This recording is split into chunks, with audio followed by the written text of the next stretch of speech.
Hi BookTube. So I'm here to do a much belated book haul. A lot of these I actually got in November when I was participating in Nonfiction November, and so I think most, if not all, of these books are nonfiction.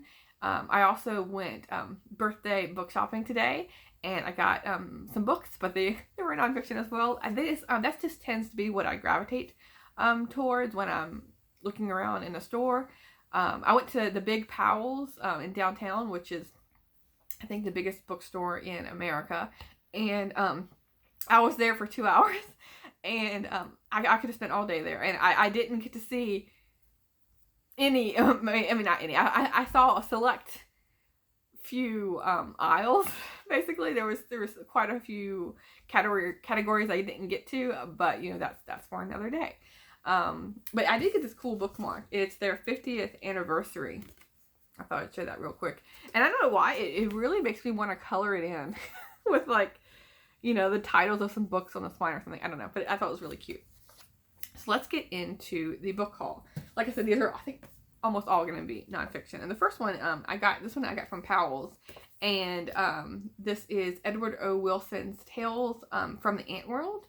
And actually, now that I'm thinking about it, a book that's not on this pile is the Library of America, Edward O. Wilson's collection of three books I have. It's like way up there. I can't get it right now. But I did actually purchase that as well this week. I mean, yeah, for my birthday this week.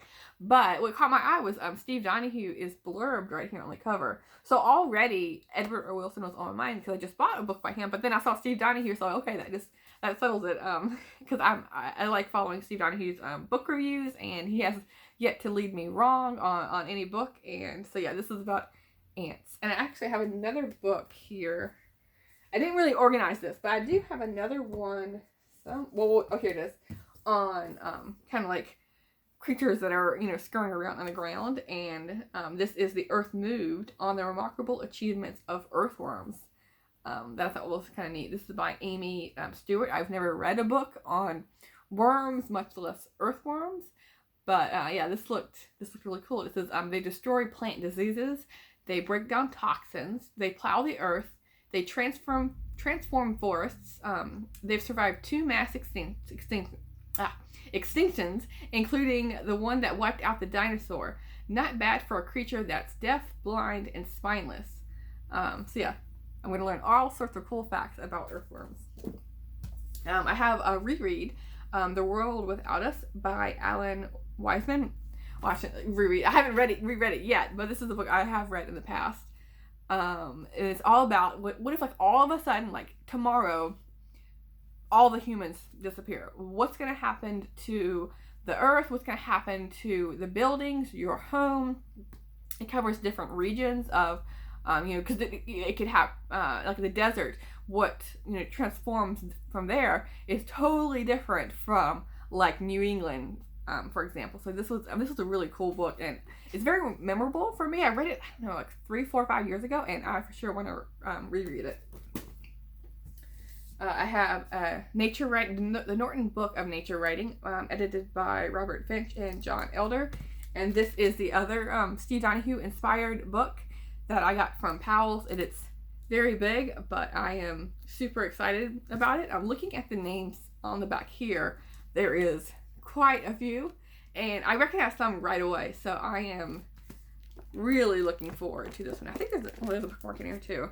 I felt Crater Lake bookmark, which I meant to go this summer and see it because this is in Oregon.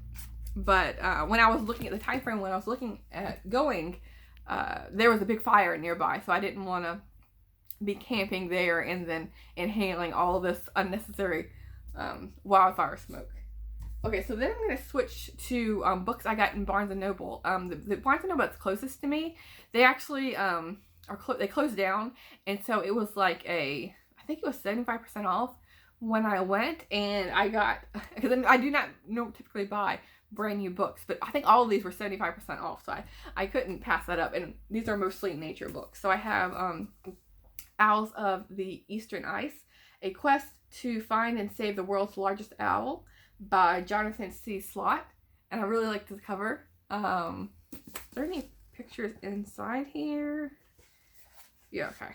So there's some here, but this just looked so cool. So I wanted to check it out. I think this recently came out last year. I believe. Let me see. Yeah, 2020. But this is I saw my first Blackiston fish owl in the Russian province of Primorai, a coastal talon of land hooking south into the belly of northeastern Asia. No scientist had seen a Blackiston fish owl so far south in 100 years, and so he's watching fledgling birds. Yeah, he's a photographer, so yeah, super excited about this. And talk about photographers, like complete random side note here, but I was just walking Fable before filming this video, and I was walking at a park that's right near my apartment, and I ran into a guy that had two friendly labs, and so Fable and them were like, you know, playing, and so we got to talking, and he just moved to the Portland area, and he has spent quite a bit of his career as a nature photographer, and he said he's visited all 7 continents, and he spent a lot of time in Alaska. He spent a year in Kenya, living with an African tribe, and taking pictures of lions and hyenas and elephants, rhinos, hippos. I was like, oh my goodness, like you're living my dream life. You're like traveling all over and, you know, living and experiencing everything. Well, one of the things I love about reading is I can, you know, from the safety of my home, read about and see pictures of, you know, animals and different climates and everything from all over. And so it's really cool. I don't know if I want to, you know, be, because you see he was like 20 feet from lions, and I don't know if I want to be that close to a lion, but I just think, oh, it was so cool. And so I don't know, I thought I mentioned that there. I didn't get his name, but because I mentioned how I follow quite a bit of hobbyist photographers on Twitter and Instagram for like different wildlife that I just think is so cool. Like, you know, scrolling through and all of a sudden you see a picture of an owl or a bear or a wolf or whatever. It's really cool to see. And I never met one in real life, so I thought it was so funny that all of a sudden today I ran into one. So I'm hoping to meet him again. I'll get his name or something. See, like, does he still post pictures of them or anything? Anyway, so I have White Feathers, The Nesting Lives of Tree Swallows by Bernd Heinrich. And I'm like spinning this around because the title is wrapped around here. And I mentioned in my last video how Bernd Heinrich is one of my, so far like this year, one of my favorite, really, in general, one of my favorite bird writers. And so this is all about tree swallows. And this is also a new book, I believe. This is, again, a book I got from Barnes & Noble. Yeah, 2020. Is there any, because he often has some drawings in his books. And here's one right here, right on the dust jacket. It looks really cool. Let's see. I have Grand Canyon to Hearst Ranch, One Woman's Fight to Save Land in the American West by Elizabeth B. Austin. This is another book I got from Barnes & Noble. Is there any pictures in here? Yeah, there is. So this will be cool. And just, I literally saw, because they're so cheap. They're like $3 or $4. I didn't even read much of the description of any of these before I purchased them. But this says, see, Harriet Hunt Burgess was a passionate visionary who worked tirelessly to preserve outdoor sanctuaries that everyone can enjoy for generations to come. As a wife and mother of 5 in the 1950s, Harriet was involved in her church, the Garden Club, the League of Women Voters, etc. But she longed to do more. So, sparked by a life-changing adventure to the Grand Canyon, Harriet dedicated her life to saving land and ultimately becoming a national recognized conservationist. So maybe this will be a biography of Harriet. Yeah, one woman. I didn't see the name here, but yeah, I've never heard of her. So yeah, I'm interested to learn about her and what all she's done. I then have another book that I've read in the past, but I saw it and I was like, okay, this book I really remember reading, like The World Without Us, and so I wanted to pick it up again. This is The Unwinding, An Inner History of the New America by George Packer. And this one, which stuck out in my mind reading this, is it focuses a bit on the area that I grew up in like small town Virginia, and just like the people, the landscape, everything he talked about, like the feel of the town. I think he really captured that. And so yeah, I had to pick this up, and I'm gonna be rereading it soon. I'm hoping for the last part of December to do a bunch of rereadings. So this one might very well end up on my TBR for the end of December. If I can find my other Barnes & Noble books. They're all jumbled up here, but anyway, I'll just move on to my other books. So I have H is for Hawk by Helen Mcdonald. This is another reread. I think I listened to this on an audiobook, I believe, so I would like to read, a physical copy. It has like pretty decolled edges, and it's like brand new, so I couldn't pass it up. But there's another bookmark in here, but this is like someone's grocery list. You never know what you'll find in books. But I won't go into really any detail about this one, because I'm sure a lot of people have heard about this one before. But it was a great read. I have Edward Abbey's Desert Solitaire, A Season in the Wilderness, a celebration of the beauty of living in a harsh and hostile land. So many descriptions. The back just has a little blurb. But yeah, just another like nature writing book, and it's like, yeah, I love the cover, and I feel like Edwin Waiteel was blurbed on the back, and so I really like his writing as well. I might have read something by this author. Yeah, because his name is ringing a bell. I actually might have read this book in particular. That's the problem with like ebook. Not exactly the problem with ebooks, but I don't see the covers when I'm reading them, so they don't like stand out in my mind a ton. And so yeah, if I read this doesn't have a description. If I read the description, then that might trigger my memory. But I think I might have read that one. This is another one I've read before. This is The Ancestor's Tale, A Pilgrimage to the Dawn of Evolution by Richard Dawkins. And I liked reading this book when as an ebook, and so when I saw this, I'd like to have it on my shelf to, it will draw me more into giving it a reread. And it's quite a big book, but I remember really enjoying it and like flying through it. I have Travels with Charlie in Search of America by John Steinmeck. This is a free library book that I found. It says, a quest across America from the northernmost tip of Maine to California's Monterey Peninsula. It says, to hear the speech of the real America, to smell the grass and the trees, to see the colors and the light. These were John Steinbeck's goals as he set out at the age of 58 to rediscover the country he had been writing about for so many years. And he's traveling with his dog here, named Charlie. And I've read a lot of his John Steinbeck's fiction books, and I've never read his nonfiction, so this will be cool to read. I have Coulter by Rick Bass. This is another reread. I read this years and years ago, and this is about a hunting dog. I don't really like reading books about hunting, but this was just a great book about dogs. That, yeah, I saw this and like immediately wanted to pick it up. I'm like, why did I ever get rid of it in the first place? This is another reread, or a book I've read in the past. I keep saying reread. I haven't reread them yet. This is The Inhabitable Earth, Life After Warming by David Wallace Wells. I read this book last year. It was one of my favorite books of 2020, and it came out in 2019, I believe in it.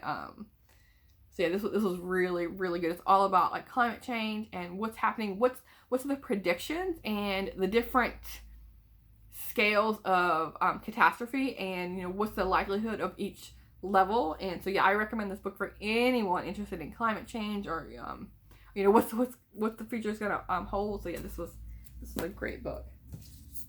This is a book I reread. This is a book I read this year that I would like to reread. This is Woodswoman, Living Alone in the Adirondack Wilderness by Anne LaBastille. And this is about a woman who, is like roughing it on her own, and she really wants to do it by herself, not have any interference from her boyfriend, if I remember right. And has a cute dog here. Yeah, this will be a nice book to reread. The Good Pig, The Extraordinary Life of Christopher Hogwood by Cyan Montgomery. And I've liked all of the books I read by Cyan Montgomery, so I saw this one and wanted to give it a try.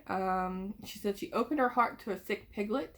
She had no idea that this creature, later named Christopher Hogwood, would provide her with something she had sought all her life, an anchor, and eventually weighing 750 pounds, to family, home, and community. Neighbors began fetching Christopher home after from his unauthorized jaunts, and made friends with the neighbors and so on. But here's some pictures of Christopher Hogwart. These are pictures when he gets bigger. Yeah. So this will be a nice read.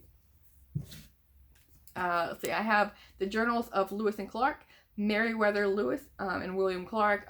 The abridged version of their journals this is a National Geographic copy, because when I was looking at this, there were several different editions from different publishers, and so I always went with this one because I don't know. Yeah, I for sure wanted an abridged version, but I don't know if this is the best one or not. But I saw there's some maps in here, but yeah, I've never read this, and I've always been curious about their travels. When America was just kind of getting started, there was no big cities throughout the country like there is now. So like seeing like the the first people really to first white settlers to document it. Let's see. I have a book I've again read in the past. Like these books I found at Barnes & Noble. I was like, I couldn't pass them up because like they're so memorable when I read them that again I wanted to give it a reread. This is The Drift Land, Chasing Water and Dust Across America by Mark Arax. This was again a fantastic book. He is from Fresno, and talking about the different valleys, the different sections of California, how they are operated a little bit differently, how the southern part of California really needs the water from the northern part, and who's using what amount and what for, what are they growing, and maybe that description sounds a bit boring maybe, but no, this was a fantastic book. It was very interesting, just the amount of produce that California provides, the economy, all of that it was just really, really interesting. Let's see, I have Sky Time in Gray's River, Living for Keeps in a Forgotten Place by Robert Michael Pyle. And let's see what this one's about. It says it's about a life on the rural Northwest. He is a lepidopterist, and southwestern Washington is notable for its lack of butterflies. Okay, but study of butterflies.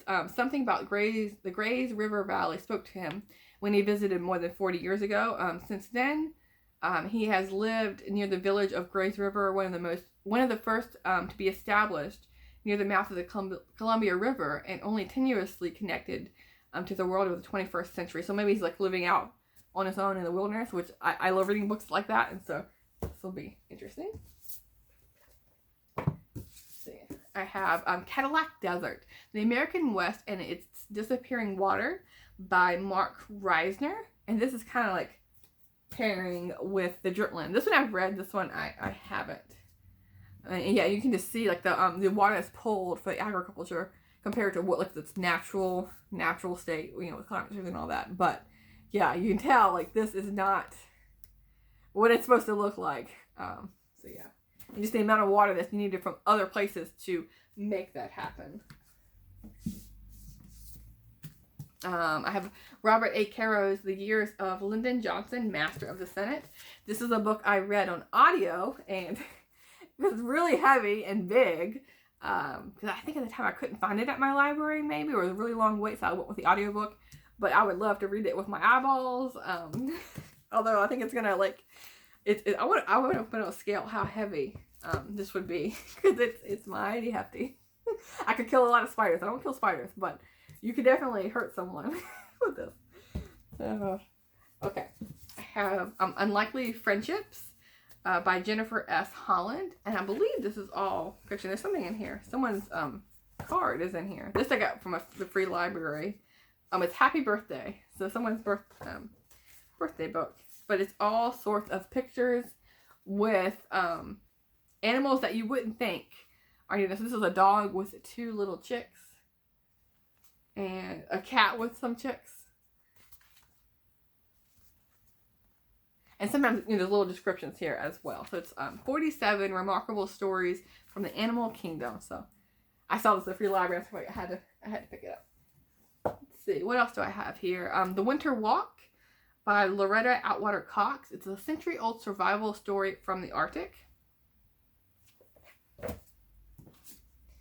The Book Lovers Anthology, a literary lucky dip, is what it says here.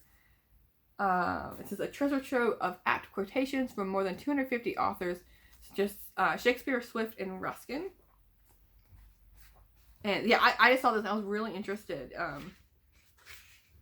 And it says a compendium of writing about books, readers, and libraries. And so all three of those, I'm just like endlessly fascinated by it. So some of the chapters here are old and new books, good books and bad, the joys of reading, the library, etc. And so yeah, looking forward to this. And like what, other authors, I mean, not other authors, I'm not an author, what authors, think about books and how they approach it, maybe through the centuries. I don't know, we'll see. What do I have here? The Flowering of New England by Van Wyck Brooks. It's an older book. There's no dust jacket or description, but this is an older book. I think from like 1940s. So I just saw someone received it in 1940. So they put in 1941 because they put their name on it. Let's see. When did this come out? Yeah, 1941. Yeah, so this looked interesting. And it has a very old book smell with here's the colored pages there. And then these last few books are Laura Ingalls Wilder inspired. So I have the story of the Ingalls by William Anderson. And this is What Happened Next to Laura's Family. So it's not really a book, it's like a pamphlet. But I thought I'd add it, I have a shelf way up there of Laura Ingalls Wilder inspired books or biographies, etc. And so I saw this and I thought I'd add it to my shelf. This is another book edited by William Anderson. This is the Selected Letters of Laura Ingalls Wilder. And then the last one is by Marta McDowell. This is The World of Laura Ingalls Wilder, the Frontier Landscapes that Inspired the Little House Books.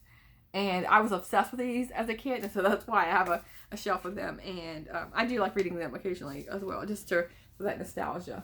And this is full of illustrations, pictures, drawings. So yeah, this will be